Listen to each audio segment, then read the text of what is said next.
Elisabeth, est-ce que tu nous as préparé une chronique cette semaine? Est-ce que tu as quelque chose pour nous? Ben oui, vu que c'est all-in à Wembley en Angleterre, Yeah. j'ai décidé d'y aller avec mon top 3 de mes lutteurs anglais préférés de tous les Nice. temps. Puis en même temps, vous essayez de vous aiguiller vers certains matchs à aller revoir Ah oui, oui, personnes-là. oui, absolument.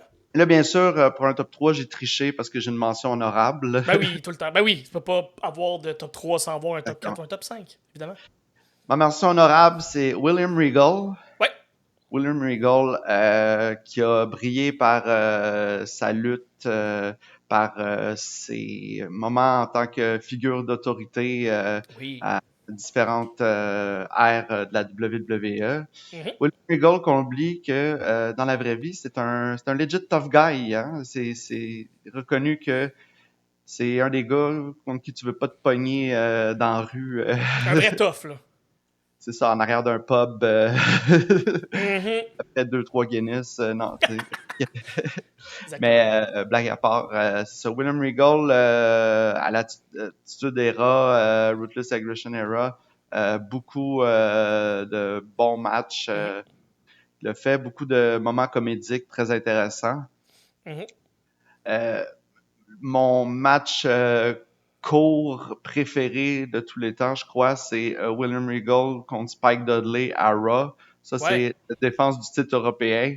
William Regal qui était dans une gimmick qu'il se faisait fouiller par l'arbitre pour que l'arbitre savait qu'il y avait souvent un poids américain caché dans les culottes, bref. Ah, c'est drôle, ça. Ok, Là, ouais. il trouve un poids américain. Là, il s'en va le porter ringside. Et là, William Regal en profite pour en sortir un autre puis le cacher dans le turnbuckle.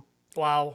Spike Dudley fait son entrée super rapidement, arrive, prend le brass knuckle, bang, un coup de poing dans la gueule, dans le dos de l'arbitre, qui Voilà, fait fini. juste sonner la cloche en se retournant parce qu'il voit que ben, l'autre est là. Puis là, on pin. 1, 2, 3. Wow. Wow. C'est comédique, mais ça a bien marché. Ah Mais oui. William Regal, des très bons matchs techniques Ben ouais, aussi. Willow Regal, un all-around good guy de très bon technique, un technicien qui peut faire des matchs et puis il aurait pu faire n'importe quel match avec n'importe qui, mais un timing comique aussi très très impeccable, fait que super complet comme lutteur, ouais. Mhm. Numéro 3, Dynamite Kid. Ben oui, Tom Billington. le Euh, révolutionnaire. Révolutionnaire, un lutteur qui a arrêté de lutter un peu trop rapidement à cause de sa santé physique. Mhm. Puis on a été choyé de l'avoir pendant une période dans les années 80 où ce que, tu sais, par exemple, lui puis Tiger Mask, le Oui, lutteur japonais, faisaient des matchs, des affaires que personne d'autre faisait à ce moment-là. Là. très high flying Écoute, pour l'époque, là. exactement, c'était aussi révolutionnaire que nous, à cette heure qu'on voyait Will Ospreay contre Ricochet il y a quelques années, là, Ouais, qui ouais, ouais. ont volé le show à New Japan, Mhm. puis c'était dans ce genre-là. Donc, je recommande tous les matchs contre Tiger Mask. C'est quelque chose pour l'époque. Dynamite Kid qui a été connu à WWE une petite période de temps en équipe avec British Bulldog, Davey Mhm. Boy Smith. On a d'ailleurs gagné le championnat par équipe à WrestleMania 2. Donc, mais allez voir tout ce qu'il a fait au Japon, ça c'est incroyable. Pour vrai, je recommande fortement. Très nice. Deuxième position, Zack Sabre Jr. Ben oui, Zack Sabre Jr. qui vient de gagner le G1, oui.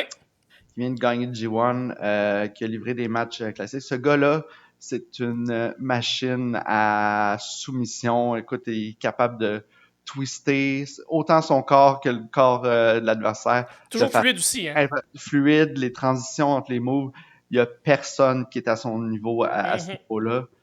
Puis en plus, depuis qu'il y a un petit peu l'attitude de cocky guy dans certains matchs, surtout le match avec Orange Cassidy, je Ouais. vois il y a quelques temps, là, ou l'année passée. Il riait de lui avec les mains, puis ouais, il y a peut-être 6 mois de ça, là. Je Ouais, sais pas exactement, mais oui.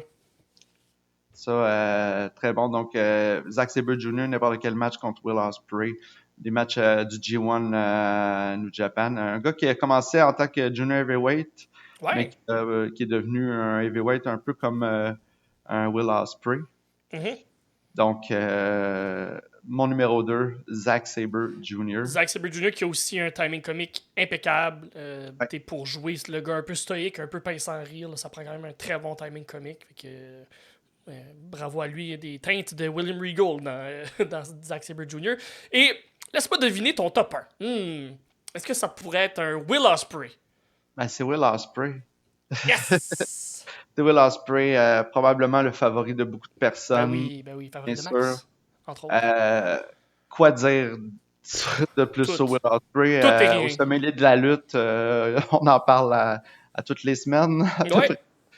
Donc, justement, Will Ospreay, j'ai trouvé ça intéressant quand justement il a fait la transition entre Junior Heavyweight et Heavyweight parce que lui, c'était vraiment assumé, même dans les storylines, que non, après avoir tout pété, tout gagné, et avoir plus rien à prouver dans la division Junior Heavyweight, là, il veut prendre de la masse, il veut devenir un Heavyweight puis s'en aller vers le G1, vers les grosses belts. Puis... Pendant la pandémie, les photos qu'il prenait de ses workouts, c'était comme le gain weight qu'il a fait, la masse musculaire qu'il a mis, c'est incroyable. La difficulté, là, comme il a redescendu un peu, il a trouvé un milieu, là, mais il y a un moment donné, il était énorme, là, puis pas énorme comme il était la masse musculaire incroyable, mais ça devient qu'il est plus lourd, fait que c'est un peu plus dur de faire certaines moves.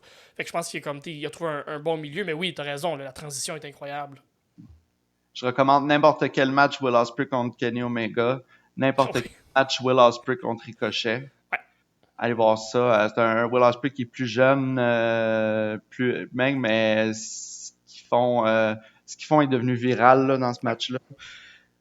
Allez voir si vous l'avez pas vu, allez voir Danielson contre Ospreay à Dynasty cette année. C'est probablement mon match préféré de l'année à date. Là. Oui, oui. Peut-être que ça va être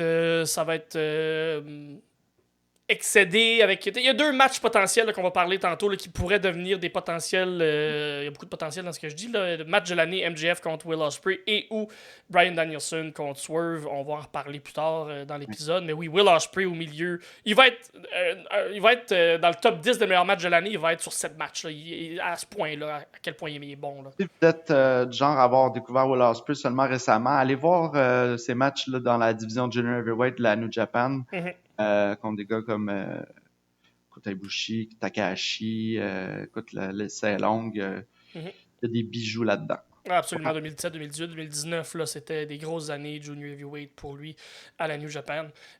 Top 3, Deli. Merci, ça nous met en lumière parce qu'on parle beaucoup d'Angleterre et tout ça. Donc, tes lutteurs préférés qui sont anglais, qui viennent des United Kingdom. Merci pour ça. Et Nico Thibault qui dit qu'on ne peut pas contrôler les éléments